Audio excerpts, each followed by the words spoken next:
So the next question, everyone, is what will be done to both address midterm, so before any new cadets or officers could hit the ground based on the mayor's proposed budget. So what will be done to both address midterm before additional resources, if you will, can be deployed, to combat increases in violence across the city, especially in North and South Minneapolis?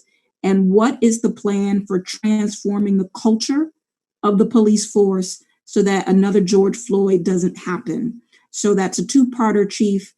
Specifically about, can you give your best, clearest answer on what can be done in the midterm before additional resources are deployed? And the second part is really about the transforming of the police department culture. Can you provide one or two clear examples of what that would look like? Yes, Director Montgomery, thank you for that. So for the immediate short term in terms of, or midterm, as you mentioned, about violent crime, that is clearly my focus right now, is to try to get a handle on violent crime. So that will include the mutual aid assistance that I had mentioned earlier.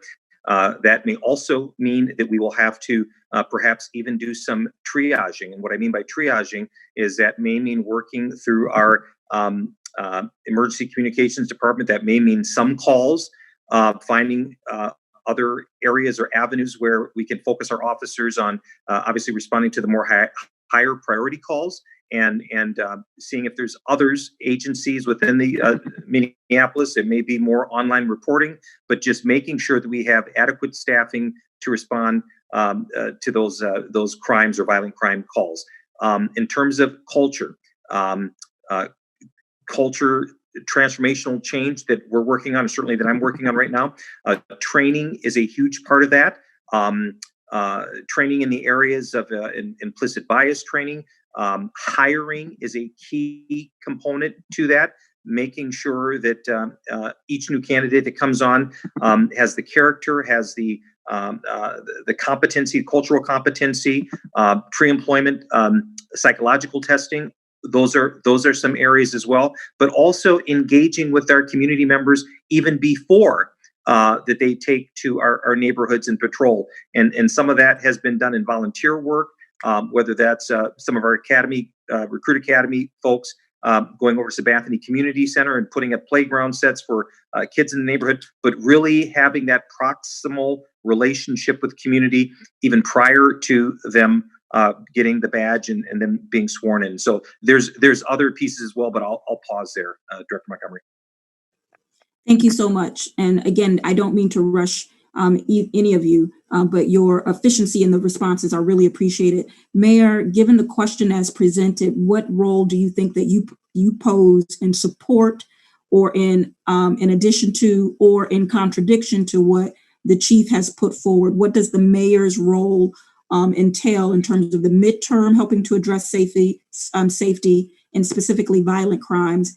And what is your role as you see it in terms of helping to aid cultural shifts in the police department? Excellent question. I'll try not to repeat too much of what the chief has said already, and I'll try to be as quick as possible to get to the other questions. So the chief and I are lockstep on this. I want to first note, and this is in terms of police response, and our response for safety is not limited to police, but it does include police. Normally on an annual basis, we see about 40 to 45 officers leave the department through attrition, either resignation or retirement. And the chief just mentioned this year we've seen around 172. That's around 4 times the number. And so a number of different pieces that we've instituted to provide to offset some of the loss. First, the chief and I made a difficult but necessary decision to shift units from within MPD to doing some of that necessary 911 response work and investigations. So we moved, for instance, the community engagement team or the police athletic league, a number of other units that were doing some incredible work, to doing that traditional investigation, intelligence gathering, and then, yes, 911 response.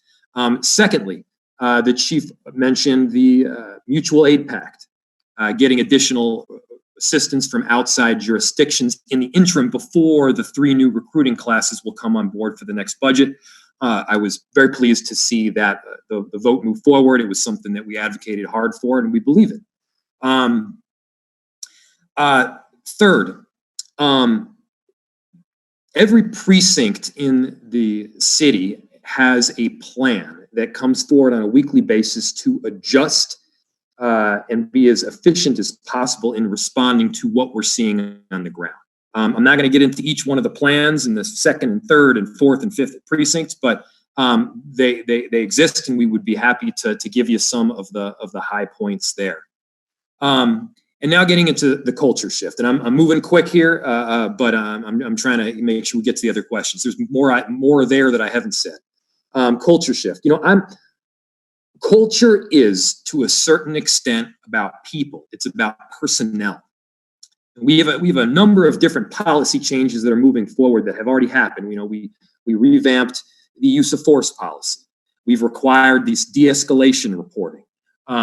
We revamped the body camera policy. We've done a number of different policy changes, but culture is not going to get shifted by policy changes alone. It just won't. We need to have the ability to get the right individuals in and the wrong individuals out. The chief talked about how we get the right individuals in, and he, by the way, interviews every single one of them himself to make sure they're of the right mindset. They've got procedural justice instilled in the work they're doing. But here's the second part. Here's the second part that people need to hear, which is that we have an arbitration system, a mandatory arbitration system at the state level that we have to go through. And when the chief or I choose to terminate or discipline an officer, that arbitration system, state law, has 50% of the officers that we terminate or discipline get sent right back to the department. So our decisions are overturned about 50% of the time. And the chief will tell you there's nothing more debilitating than that. And so as far as culture shift, we need to get the wrong ones out and the right ones in. That is an essential part of what we're doing right now. But yes, in the interim right now, we've got it's adding to the officers. It's the safety beyond policing work with the Office of Violence Prevention, which it's group violence intervention, which is a whole nother initiative that I'd be happy to discuss. I'm cognizant of the time, so I'm gonna allow us to get to the next question.